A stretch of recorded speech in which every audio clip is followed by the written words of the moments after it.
So my gut says I'm going to wait for home values to come down before I buy. My next door neighbor says, oh, home values have gone up 10 years in a row. They've got to come down pretty soon, right?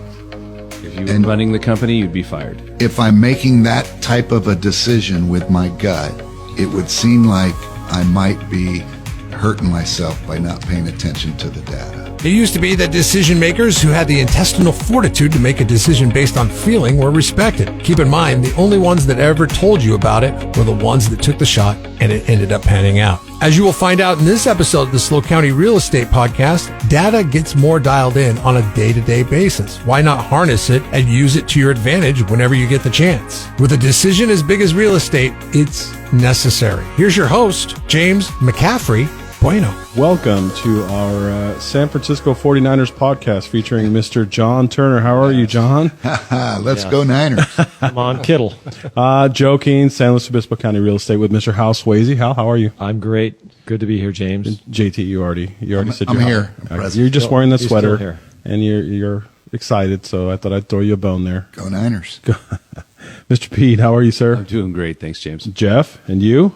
Doing good. You know, it's funny. I think several episodes ago, we were talking about Brock Purdy. And so I threw it in there as a tag on the podcast because we had a good conversation about Brock Purdy and his income and his living situation. Oh, and that's so right. that directly correlates to real estate as well. So. Right. Hey, can we talk about 49ers, brands, NFL, all that stuff on the podcast without being kicked off? Yeah. Believe me, they love the promotion. Free promotion. Of course. They love All right. the promotion. Well, tell them vice versa. Put us time- on there. But time out. But we got a gentleman from the Northwest over here who's a diehard Seahawks fan. Oh, my God. It's been rough. It's been Yeah. Has it? I didn't notice. But they beat the Cowboys. No, the Eagles. The the Eagles. Eagles. They I'm did sorry. beat the Eagles. Thank you for They beating the came Eagles. close to beating the Cowboys. That's right. Yeah. But they- it all proves that the Niners are heads and Yeah, shoulders thanks for above beating the everyone else in the NFC.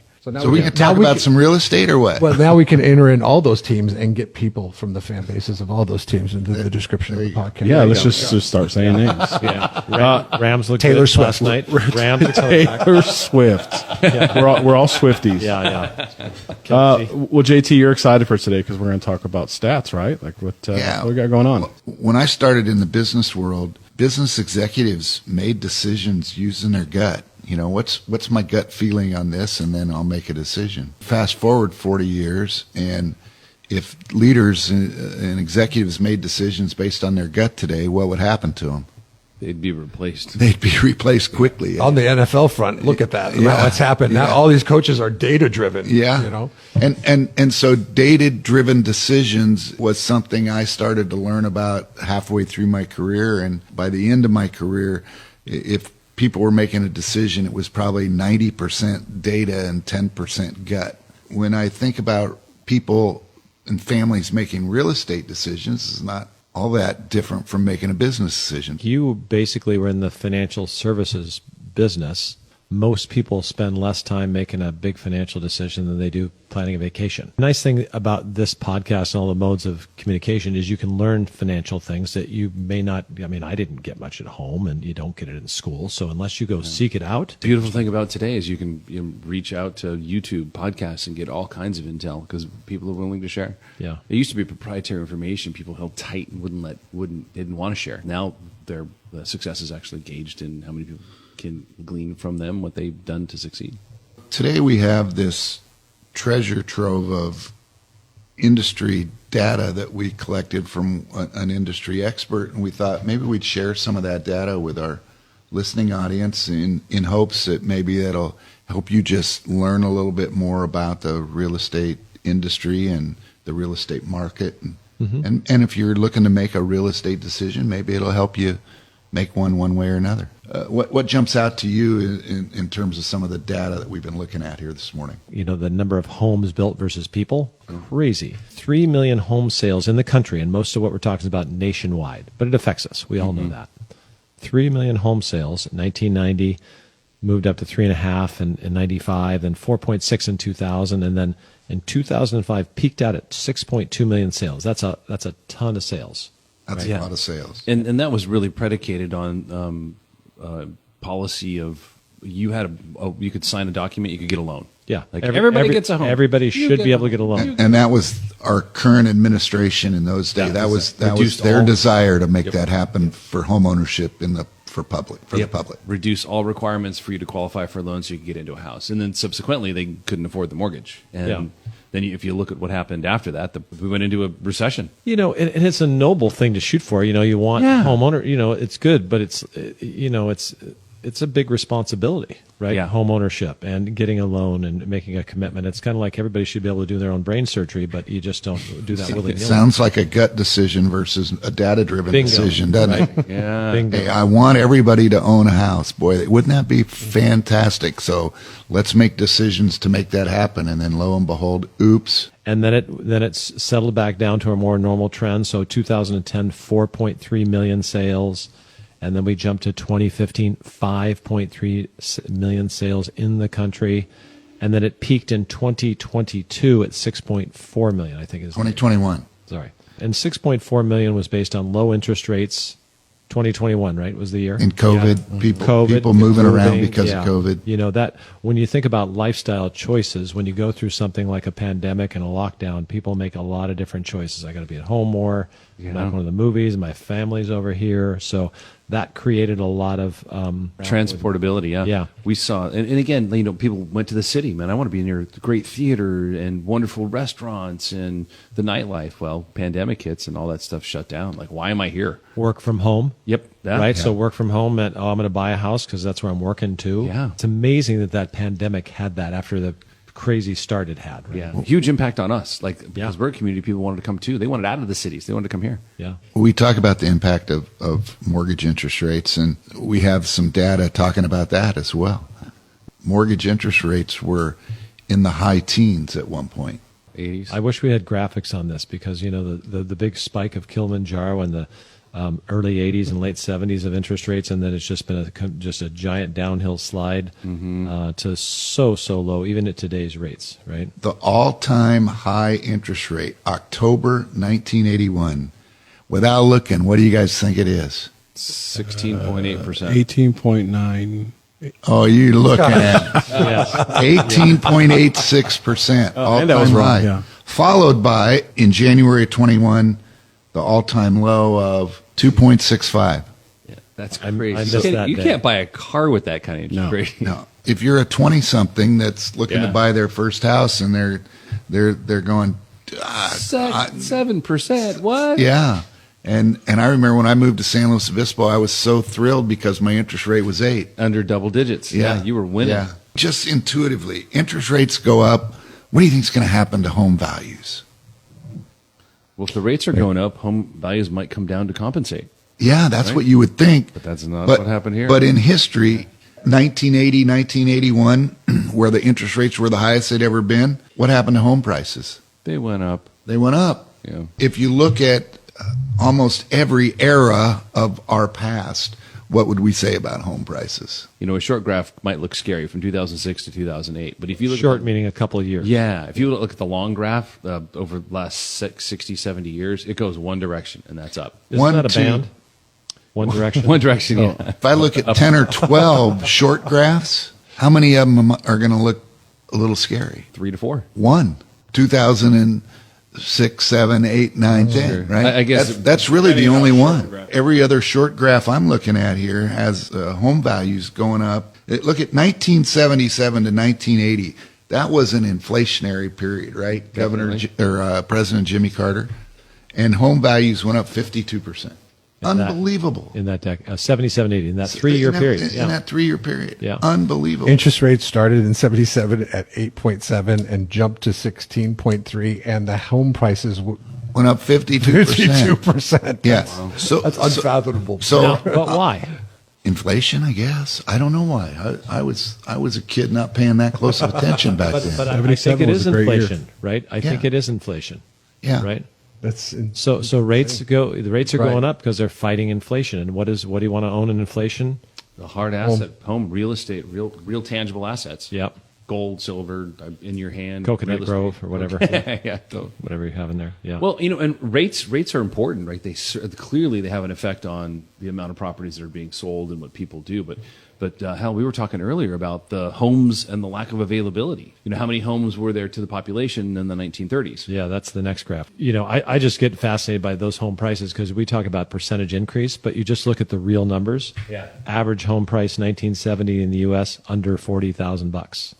Under 40. That's right. crazy. That's in the U.S. I get it. It's Yeah. less. 1970, when a gallon of gas was maybe a quarter, and so everything's gone up. And then you go to 1990 and it's 120.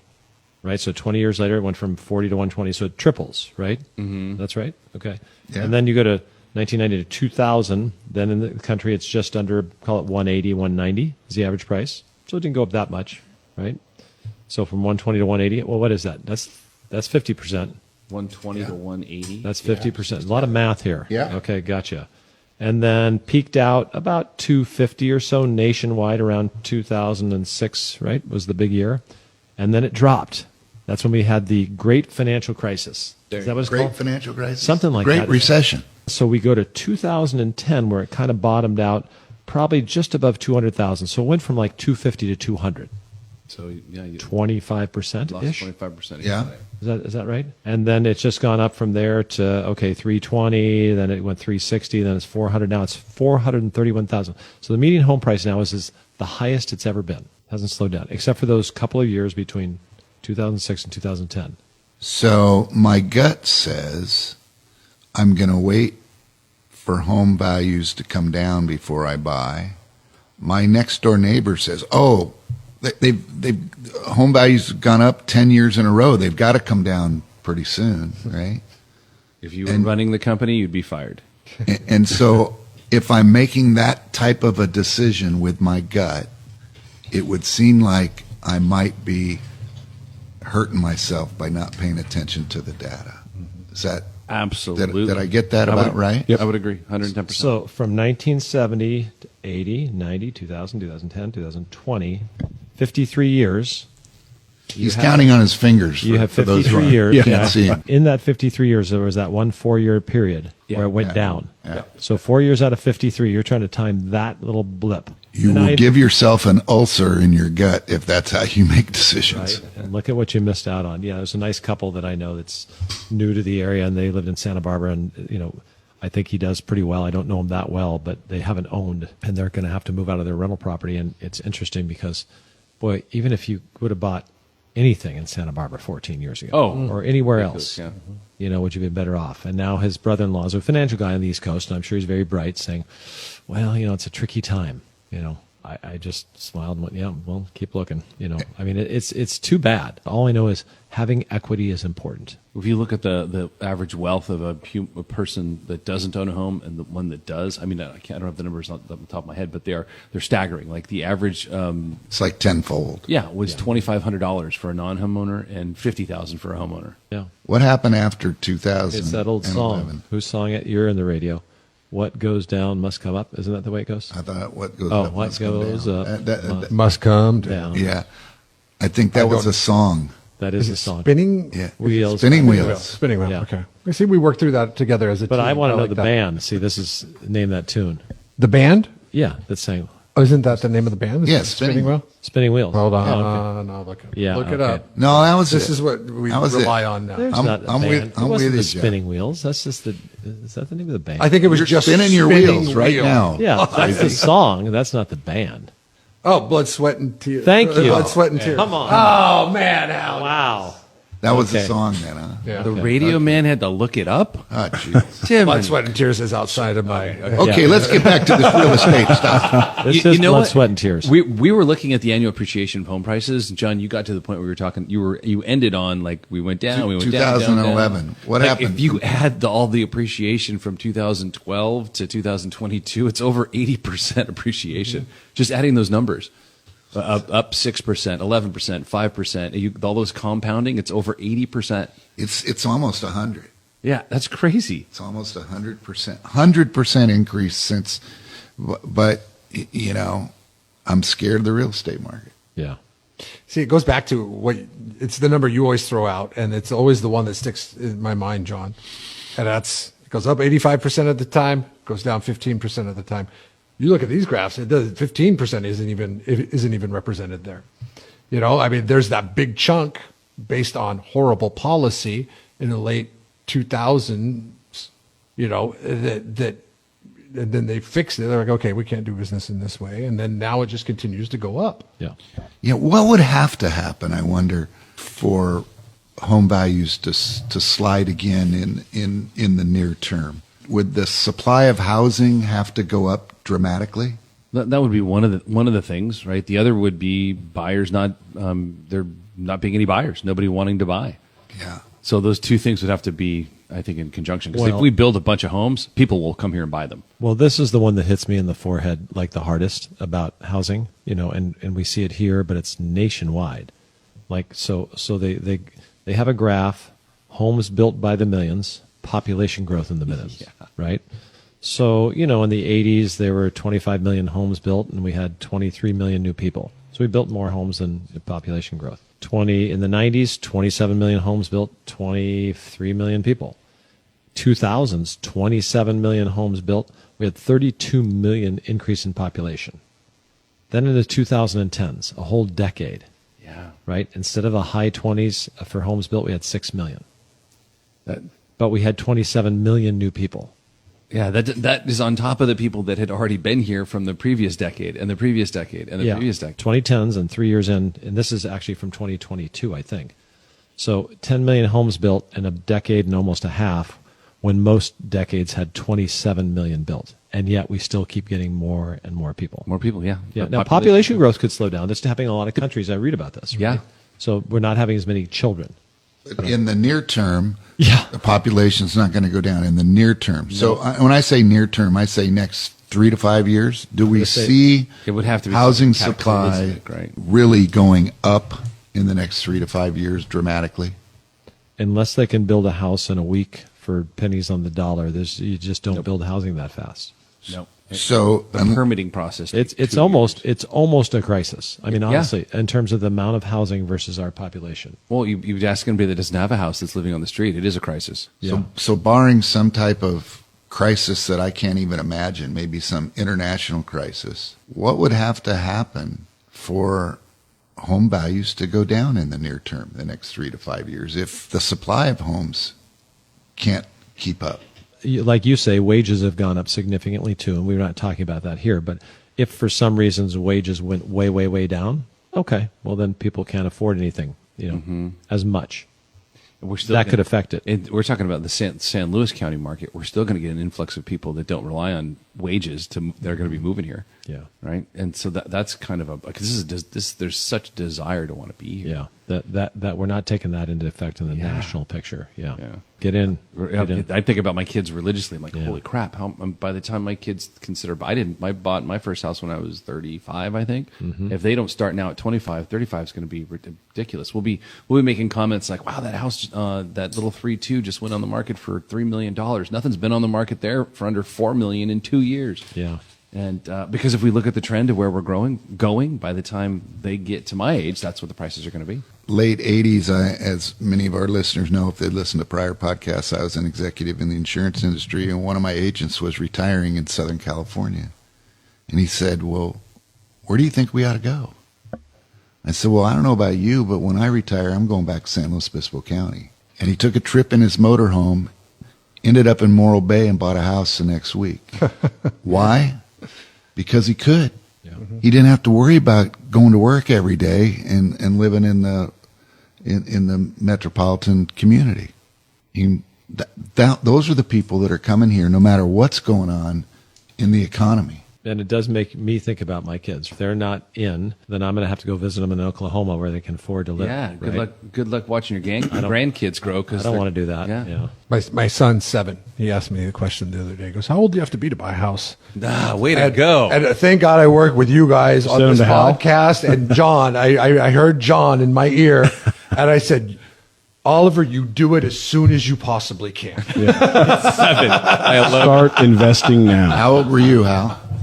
When I bought my first house, like 30, 29. So what do we learn from going down this lane of checking out data as opposed to trying to figure out this real estate thing from from our gut or our neighbor behind, next door. I think the data can be the bumpers on the rail, right? If you're going down a lane and you want to strike, the numbers and the data can keep you from getting in the gutter.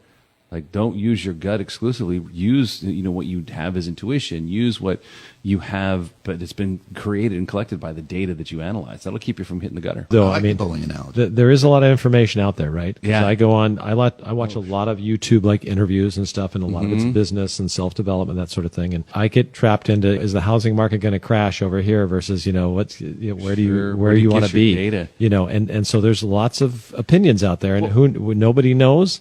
But boy, if you look at history for sure, and then you evaluate where you live, it's pretty hard to see. But there is so much comes at you. It makes you doubt it a little bit once in a while. And then you look and you go, oh, geez. Yeah, just look at the data. Yeah. Stop. The opinions are nothing more than that. Like Yeah. their noses. Everybody has one. Yeah. But doesn't mean that they're all going to smell roses the same. Right. But data doesn't lie. I love numbers because they don't lie. What a good property in a good location over time is going to serve you quite well, I think. Have any of you ever bought a property where there wasn't in the back of your mind just a little bit of fear? Absolutely. Am I making the right time. decision?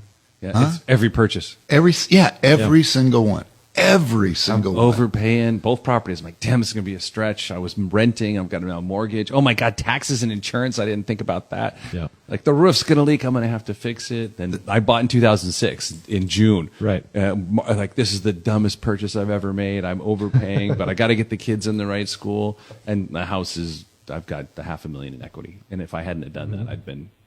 You wouldn't have So that. the data makes you feel safe in the midst of fear. But you bring up something that's so important. We've talked about it in podcasts more than a year ago, and that's that how many of our home purchases are done from a purely business perspective?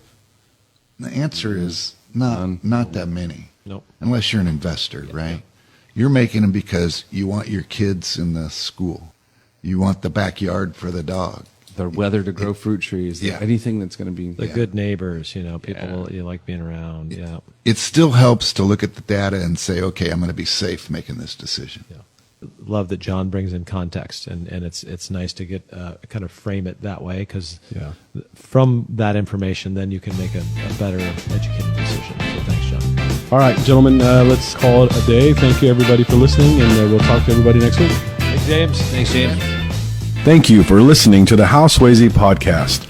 Be sure to subscribe and rate this podcast. Check for it in your feed for the latest information on the San Luis Obispo County market. The Slow County Real Estate with Hal Swayze podcast is available wherever you get your podcast and on halswayze.com, where you can find current listings and other real estate tips. halswayze.com, that's HALSWEASEY.com. I am James Bueno, Director of Marketing for the Hal Swayze Group. If you're looking for anything real estate, give us a call, 805-781-3750. Hal Swayze is a licensed California real estate broker. DRE number 01111-911. The Slow County Real Estate with Hal Swayze podcast is a production of AGM Podcasts. Subscribe wherever you get your podcasts.